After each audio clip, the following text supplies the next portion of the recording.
We are back with another episode of the Do As I Say, Not As I Did podcast. And the name kind of explains everything. We're giving you advice based on everything we did wrong the first time.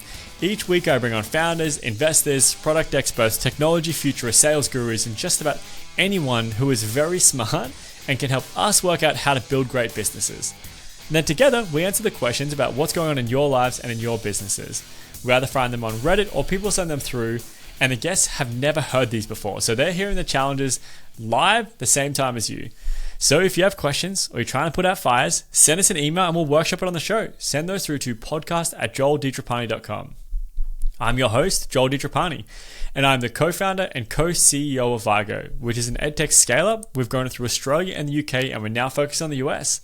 On top of that, I'm an advisor and a coach in the product space where I help startups and businesses learn how to run great product teams and lead great product teams, because that is the secret to building great products. And it's absolutely something I got wrong for a long time in my own business. And today, I'm excited to be joined by Jake OShea, the co-founder and organizer of AITX, a monthly meetup for AI entrepreneurs, operators, and enthusiasts in Austin. Each month, Jake brings together a dynamic mix of people to explore the latest advancements in AI technology, real-world applications, and the future of this rapidly growing field. Outside of this, Jake is also the Director of Portfolio Operations at Foundation Capital, an early-stage venture capital firm focused on fintech, consumer, and enterprise. When you boil all of this down, Jake is a professional matchmaker and an entrepreneurship enthusiast. He's an absolute expert at building communities and systems to help founders connect with their next customers, investors, and employees. So let's jump into it. Welcome, Jake. Thank you so much for coming on today. Thanks for having me. Look, before we get into the challenges, tell us, what are you working on right now? You've got a lot of stuff up in the air. Where's your effort going? Yeah, a lot of stuff. A lot of time goes into my full-time job at Foundation Capital, mostly focused on supporting our portfolio founders, helping them find their next customers, strategic partners, investors, advisors, etc. I'm, as you mentioned, co-organizer and founder of AITX, which is a big AI community here in Austin, focused really on just continuing to scale that community. We're at about 600 people signed up to attend each month, so just trying to keep momentum going there. And then last, I work on a few AI side projects to actually build with the technologies that I'm seeing and excited about. And so right now I'm working on a project I'm calling Shower Thoughts. And Shower Thoughts is basically using AI to turn a brain dump voice memo into an actionable list of tasks to help busy professionals, founders, entrepreneurs keep up with everything that they need to get done in a day and in a week. What a name. I love it. It came to me after a shower, actually. So yeah, I think it succinctly summarizes what I want the platform to do. I love it. Well, with that, let's jump into some of the questions today. You know who this is. It's me, Sponsorship Joel, your favorite version of Joel. And as usual, I have some very important advice for you. That's why I'm interrupting the challenges. And that advice is to get Miro. Now, I love Miro personally, but they're also the partner and the sponsor of this episode. So as a thank you, you should just get Miro, because you can keep thanking them for this amazing podcast. Now look, regular people, obviously not listening to this podcast, but just regular people, they think that Miro is just some simple digital whiteboard. But they're wrong. But it's okay, we're here to educate them, okay? Because we're smarter and better than those people. We like this podcast and we know what Miro's capabilities are, and that they run so far beyond just a digital whiteboard. We know that Miro is a visual collaboration tool. We know that my whole team and that your whole team can build on each other's ideas and work together to create something meaningful together from anywhere in the world. Now, have you ever heard of writer's block? Well, you never have to have that again with Miro. It doesn't matter what you're trying to do, Miro has templates for everything. So it doesn't matter what you're trying to create in your company, a process, anything, Miro has a version of that. They have over 2,000 templates designed by professionals and from a community of people who just love Miro as well. You can find templates for ways of working, for customer journeys, for facilitating workshops, for running design sprints, retrospectives, service offerings. There are even templates in there for roadmaps. So anything you're trying to do, check out the template library in Miro, and I can almost guarantee you they have what you're looking for, and it's a great spot to start. So let's get started there today. You can go and get Miro, sign up and get your first 3 boards free forever. So sign up at miro.com/podcast. And that is miro.com/podcast. All right, thank you, Miro. Let's jump back into the questions. Okay, so I tried to keep all these questions and challenges Jake focused and AI focused, which is where a lot of your effort's going right now. So this first challenge is called Making Money with AI. Has anyone here found a way to actually make money with AI? I see a lot of YouTubers post the typical video on how to do it, but it all seems too good to be true. And this question is from someone with the worst name I've come across. I always compliment when someone's got a good name, but this name is from the biggest stonky guy. So shame on your name, but great question. Okay, the biggest stonky guy.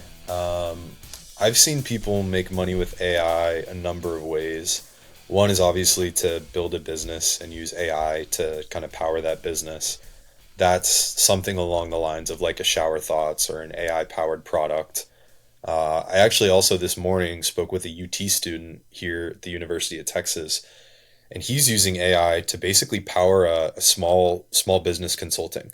So he is using GPT to generate SEO optimized articles for different businesses. And last, I think that's a really interesting way to kind of use AI to monetize just a traditional services business.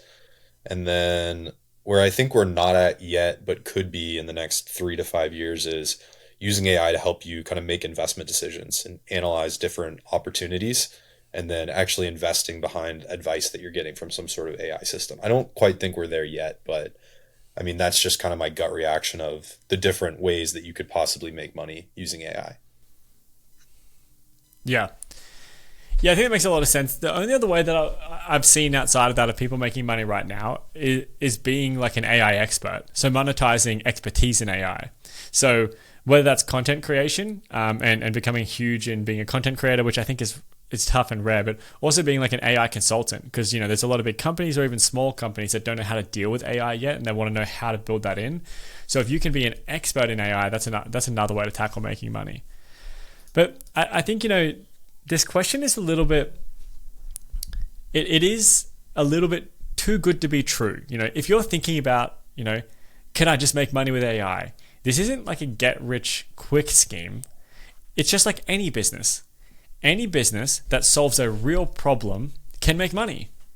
And so it's not just like AI makes you money. AI can be the technology that you build upon. But we talk about this on the podcast all the time. AI isn't the business. AI is the technology to solve a problem. So if you can find a problem and the problem is so painful for someone that they're willing to pay you, of course you can make money. And maybe that is through a product that you sell, or maybe just through advising or services. But AI can be a way as to use a technology to make something that's never been possible before possible, or to make something a whole lot easier, or to productize an existing service. But if you're not solving a real problem, then you can't make money with AI. Yeah. If you're not really adding value to someone, you can't make money with AI. AI itself won't make you money. That's one of the things we talk about a lot at Foundation Capital when we're evaluating early stage AI startups is AI needs to be an ingredient in solving some business problem. It can't be the solution itself. It's just an enabling technology that lets you solve the problem. And I think that is exactly kind of what you just communicated.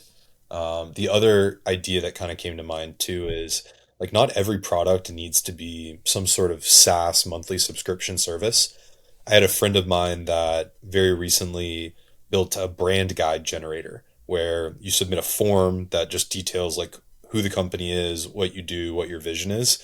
And then it generates a logo, it generates brand guidelines, it generates essentially something that you would pay a design firm or some sort of agency 5 to 10 grand to generate for you over 2 to 3 weeks. And he's able to do it now in 20 minutes.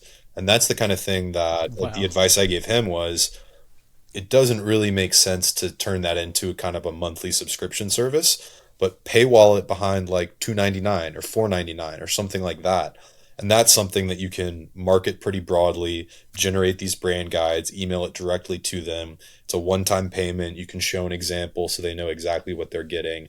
And it took him like 45 minutes to throw this together. So then the challenge moves from building something valuable to marketing something valuable. And it's not trivial, but it's quite a bit easier to market something valuable than to build it from scratch. And that I think is a huge unlock for AI, where it turns people that are marketing or sales minded, and now allows them to be builders, to be creators. And if you can kind of connect those two things, that's where I think a lot of value is created. And that's obviously opportunities to make money. Yeah. Awesome, man. Well, let's try and bring this one to a close here to give this a final judgment. Can you make money with AI? The answer is absolutely yes. This is a huge technical innovation that allows you to do stuff that was never possible in the past, and allowing to do stuff that was possible in the past with a whole lot less effort, and it's a whole lot easier. So it is possible to make money with AI. But as has always been true in business, if you want to make money, you need to solve a problem for someone, whether that's a product or services or content or whatever. If you're adding value to someone, you can make money. So you can't make money with AI by itself, but as long as you're using it as an application to solve a problem, then absolutely there's money to be made there. Agreed. Have I captured that, Jake, or am I missing anything? Totally agree. Awesome. Right, the biggest stonky guy, the other piece of advice is get a better name. That's the worst. And we'll close that one out. You've been advised. So we'll move on to the next challenge here. This challenge is called, how do I start an AI-based business? I have an idea for an AI-based business that would be a social media manager of sorts. I just graduated with a degree in public policy and know very little about how AI works, but I'm enthusiastic about the idea, and I've started my own clean beauty brand in the past, so I have some entrepreneurial and fundraising experience. I just have a lot of questions and would really love some guidance. How do I get started with an AI business? Now, this is from Bill Nye Girl. This is actually one of my favorite names I've ever come across. Bill Nye Girl is hilarious. But yeah, I thought this was a good one, Jake. Like, even if you take it outside of a social media manager, that's less important. But like, where does someone get started? AI is this. It does seem daunting because there's so much information out there, and AI is so broad and everything. Like, where do you go to actually begin? What does step one look like? Yeah, it definitely seems daunting. I resonate a lot with that, but I don't know that building an AI business is any different than building any type of business. And if this person has built some sort of direct-to-consumer company in the past, I think the first step probably is pretty similar, which is figure out what's your minimum viable product that provides some sort of value to your potential customer, and then create that. Once you've created that, start getting it in front of those potential customers, take that customer feedback and iterate, and eventually you'll have something that resonates with your target demographic that people are hopefully willing to pay for, and you can kind of start building a business around there. To get maybe a little bit more tactical, I don't think you need to raise funding to start an AI business, like, at all. I think most of these AI tools are actually pretty underpriced right now, and they do that on purpose so that people can build on top of that platform. It costs maybe 25 cents to do the AI aspect of most solutions. So I would say start by just experimenting in ChatGPT. Some people don't know this, but OpenAI actually has a playground where you can go through and test out prompts without using any of like your daily limit. You can measure out how many tokens prompts would cost, outputs would cost, and you can kind of fine tune things there in the playground. And once you have kind of like a chat GPT version of what you want your product to look like, or the output that you want your product to have, that's when you start looking into maybe designing some sort of front end or putting it into like hard coding.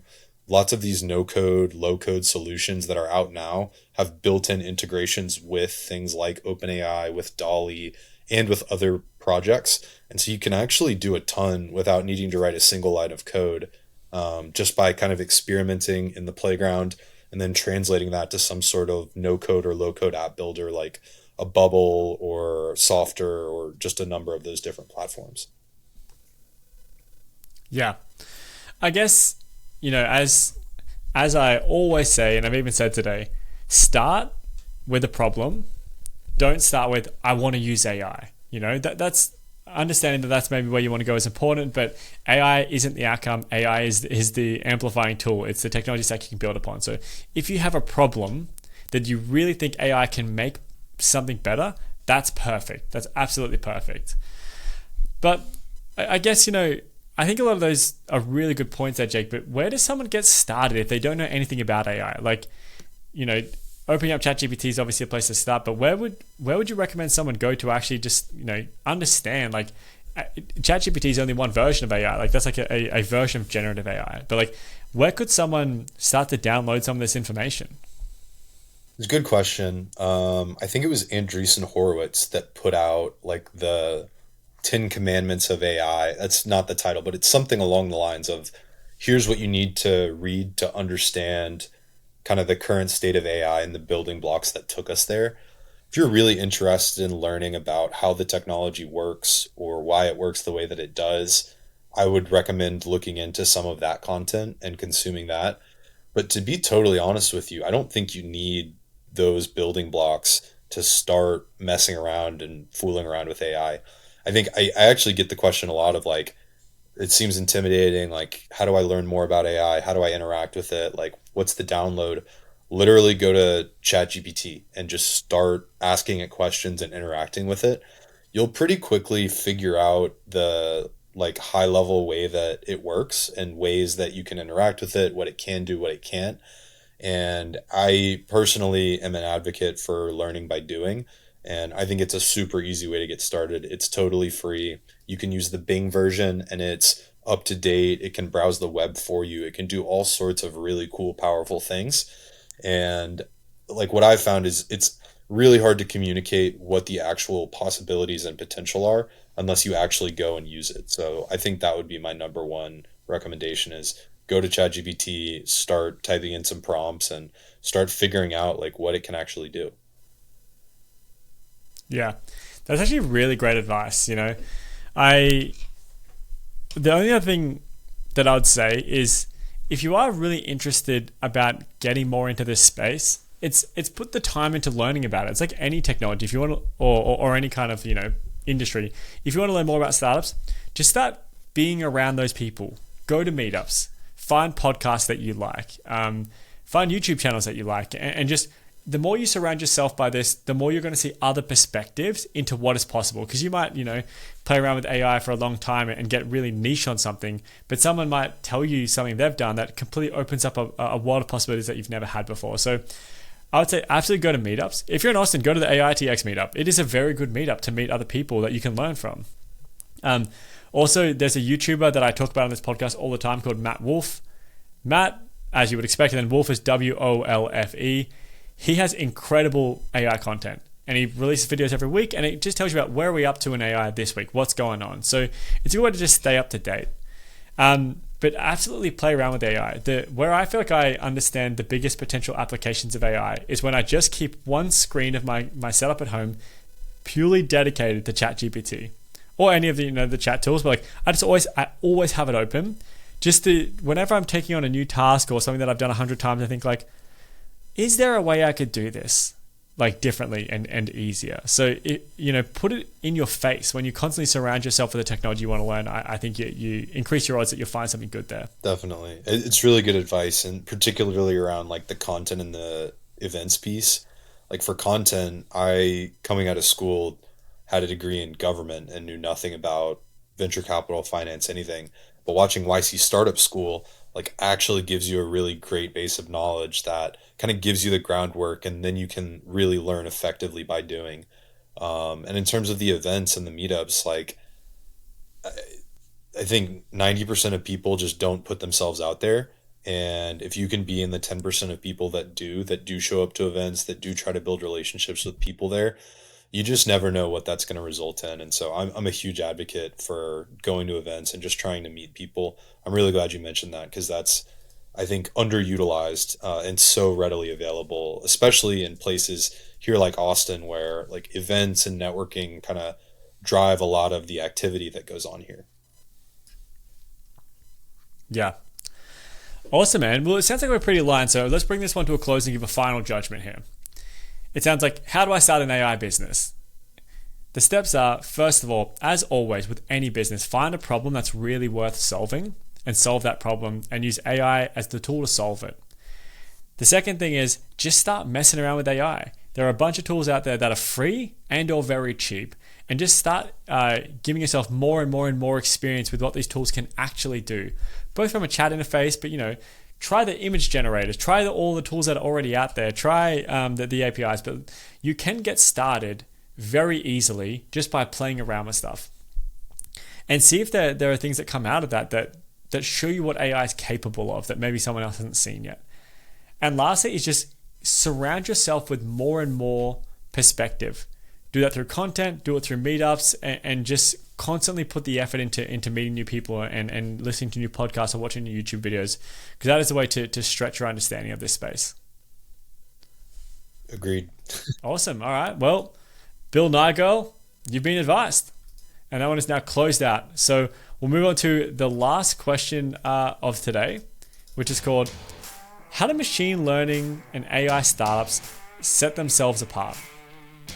So I'm interested in getting into machine learning, and I was just wondering how startups in the industry are different from one another.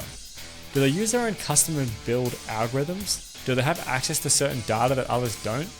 Do they use the most common algorithms, linear regression, NKN neighbors, but in a unique way? What makes them different? And this is from Jacqueline Edmonds. Yeah, this is a great question, and one where I think I have some unique perspectives from being at Foundation Capital. And I think to start, what people should really understand is companies have been using AI and ML for over a decade now. Things like linear regression have been around for quite a long time, are fairly well established, and like every time you see an ad on Google, that's AI, that's ML.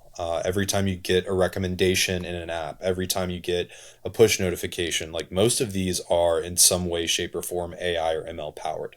So it's not really new. What is new is large language models and what has been branded as like generative AI.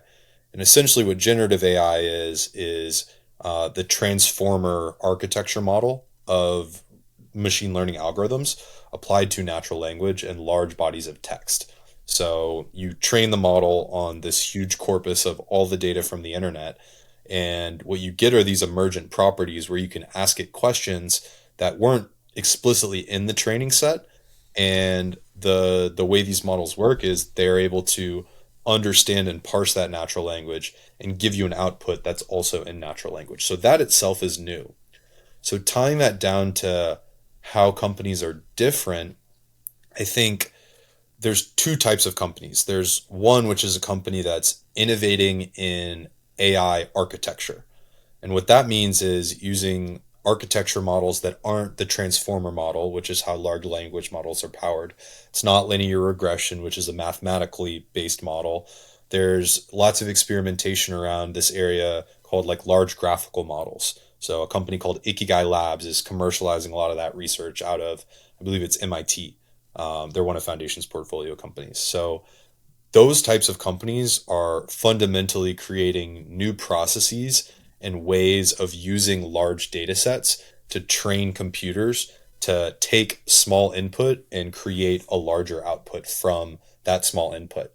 And so that's kind of one category and way that a company can differentiate with AI or ML.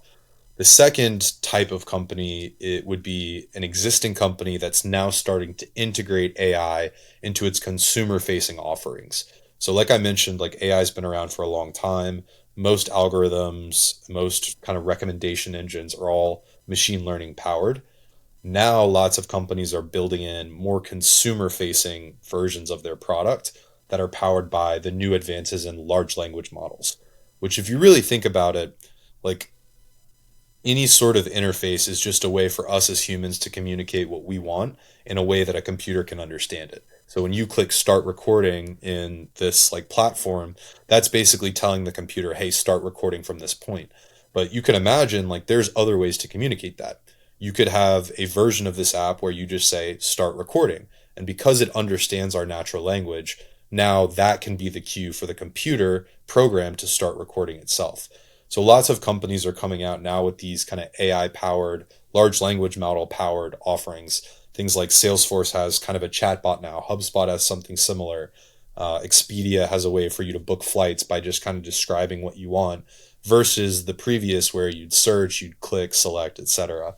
So the other way that companies can kind of differentiate with AI is kind of two ways. One is data and better data sets.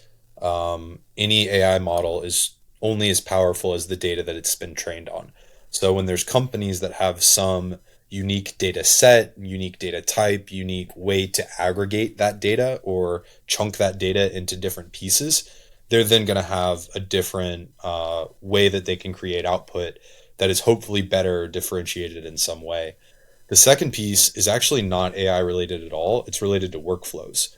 When you think about building any sort of product, like you've mentioned this a couple of times now, you got to start with a problem and solving a problem. And where companies can differentiate is in actually like solving that problem in a way that is seamless into existing workflows. So a good example of this is the company Jasper AI, one of the first generative AI marketing companies. So Jasper is working with lots of the biggest companies in the world. And because they're working with a lot of the biggest companies in the world, they've got a unique data set that no one else has of they know what output from their models these customers are actually using and putting into production. So that then allows them to train their model and provide even better outputs. So it's kind of this like self-compounding loop and way to differentiate because no one else has access to that data set. That's unique to them.